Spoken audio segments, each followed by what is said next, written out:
I'm Colin Sanders, and you're listening to the History Books Review. I read history books and I review them. Gibbon's Decline and Fall of the Roman Empire, Chapter 18, Part 2, The Death of Constantine. Constantine died in Nicomedia in 337 after a short illness.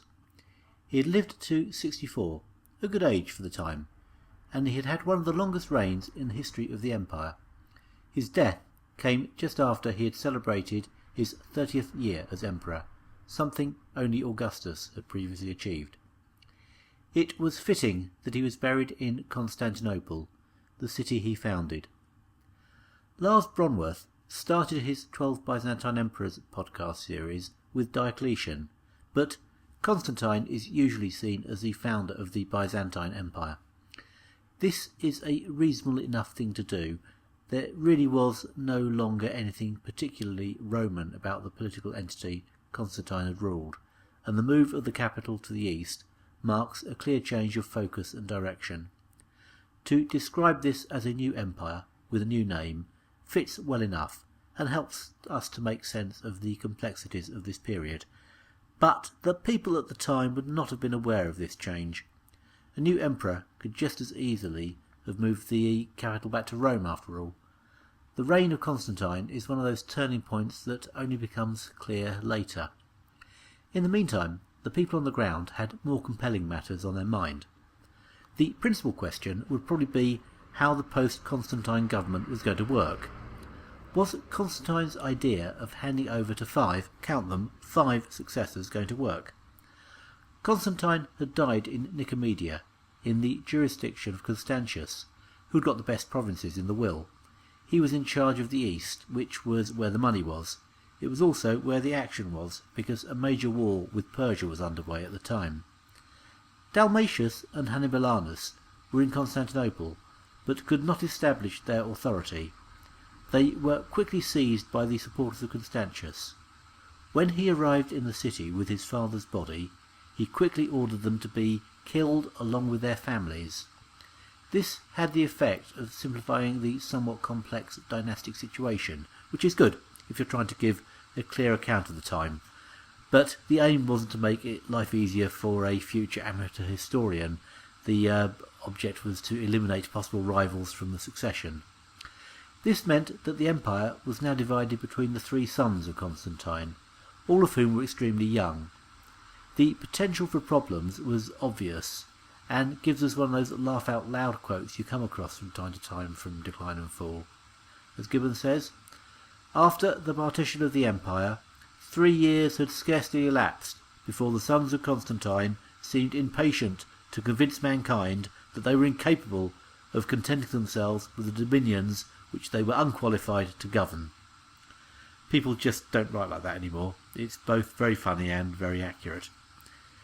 The oldest son was Constantine II, who had been allocated Britain, Spain and France.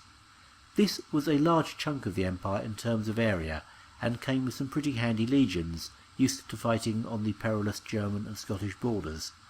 But it was a relatively undeveloped and non-prestigious portion. Constans got Italy and Africa, and a big chunk of the Danube border. He also acquired most of the big chunk of what Dalmatius was supposed to have got in the Balkans, so he had a better patch than his older brother Constantine. But Constans wasn't yet an adult, so Constantine was his legal guardian. This set the stage for a classic bit of sibling rivalry, which they soon provided by the inevitable disagreements about how big their share of the imperial pie was. They obviously wanted to sort it out amicably and tried rearranging their borders, but they couldn't find a settlement that suited both of them, though I dare say the views of the advisers around Constans were pretty crucial as well. In the end, Constantine ended up invading Italy to sort it out by force. He was following the pattern of his father and might well have succeeded, but by chance he happened to get caught up in a skirmish where he was killed. His one-time supporters transferred their allegiance easily to that of his brother, so at a stroke, and with relatively little fighting, Constans became the master of 2/3 of the empire. His precise age is uncertain, but he was probably about 15. I imagine that he was simply a figurehead at first. He was to rule for 13 years, despite his youth making him more or less not at all suitable for the job.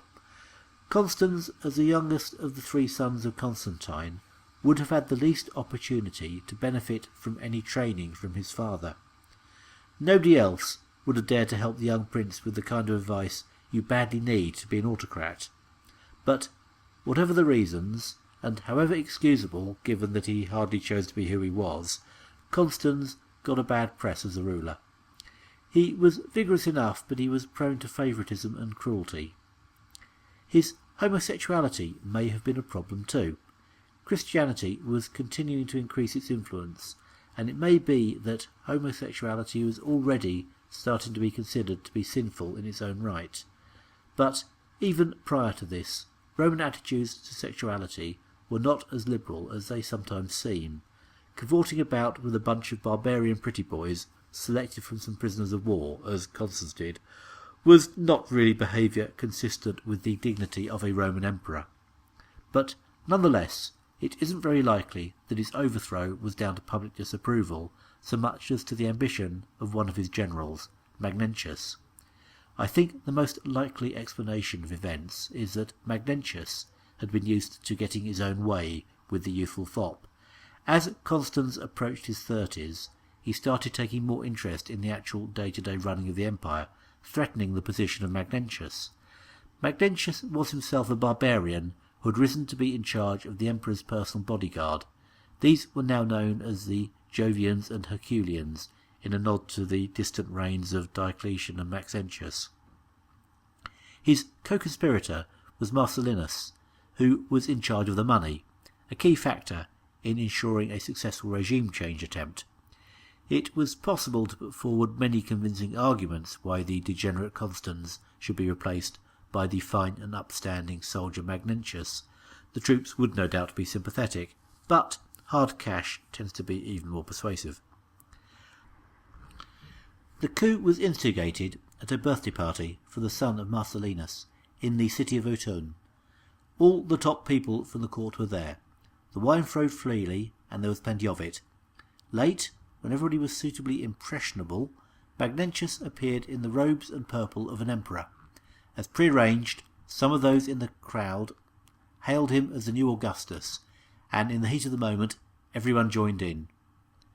By dawn, the guards had sworn to support him, and the city was in his hands, as was the treasury. Constans was nearby, hunting in a forest with his friends. He got wind of what was going on and wisely fled, but it was too late. He was overtaken by some light cavalry and killed. With his death, there was no longer any point in anybody standing up to Magnentius, and he rapidly took control of the western half of the empire. A massive donative to reward the lack of loyalty of the troops didn't do any harm to his position either. But while the population of the provinces had no way to resist the new regime, nor any particular motive to do so, this wasn't true of the general of the forces defending the Danube. He had to make a choice of which horse to back. He was an oldish guy called Vetranio, who seems to have been popular and not particularly ambitious. These two facts may well have been related. Consider the position he was in. Had he come out in support of Magnentius, he might have been able to keep his position, though there was a good chance that Magnentius would have rapidly replaced him with someone he knew and trusted. If he had supported Constantius against Magnentius, he would have instantly been at war against Magnentius, who had a bigger army and was nearer by. Whether or not Constantius would be able to send much support to Vetranio was questionable. Indeed, it was not a foregone conclusion that Constantius would not simply recognise Magnentius. Just to make his position even harder to cope with, his troops were up for a bit of rebellion. It had been a long time since donatives had been in fashion, so they probably saw an opportunity for a spot of pocket filling. And then Constantina turned up. She was the daughter of Constantine and the widow of Hannibalanus, one of the cousins of the sons of Constantine, killed by the sons of Constantine. Having missed out on one shot at becoming an empress, she spotted another opportunity. She offered to make Vetranio an emperor. It wasn't the most solid base for a legitimate reign, especially with an actual son of Constantine not only available but already actually reigning, but it was obviously better than that of Magnentius. With the sister of Constantius on board, there was a good chance of a reconciliation with Constantius himself. So Vetranio became an emperor, largely as a result of the actions of other people.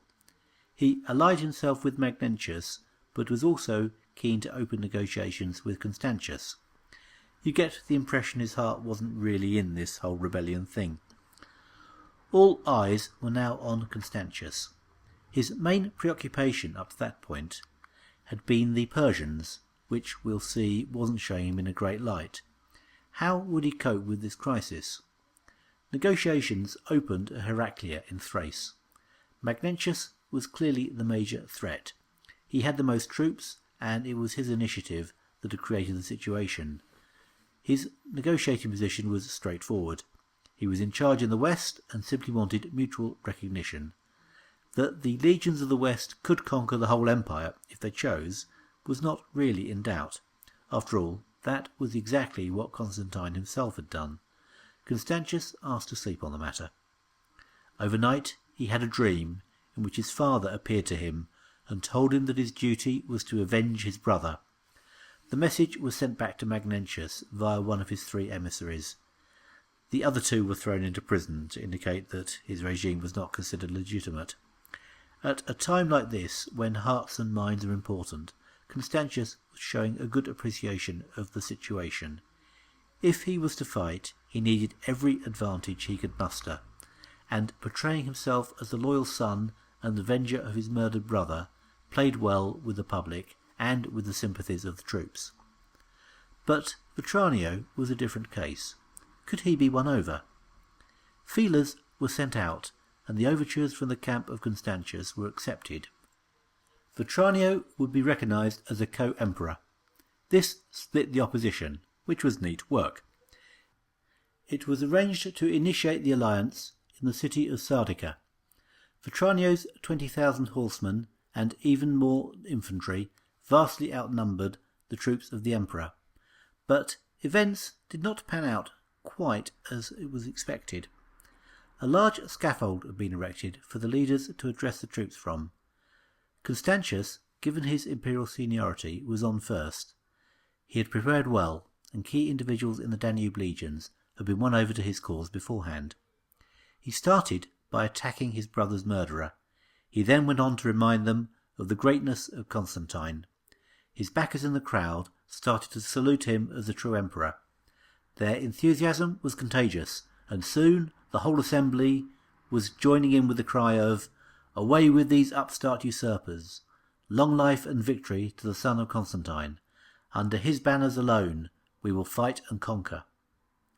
Vetranio was stood next to Constantius on the platform, watching his strength and support melt away in front of him. He lost his nerve and supplicated himself before Constantius. It was a skillful bit of work from the young man, combining planning, organisation, a shrewd eye for an opportunity, and a willingness to take a risk. His father would have been proud of him. Next time, we'll have a closer look at the last surviving son of Constantine. In the meantime, thanks for listening.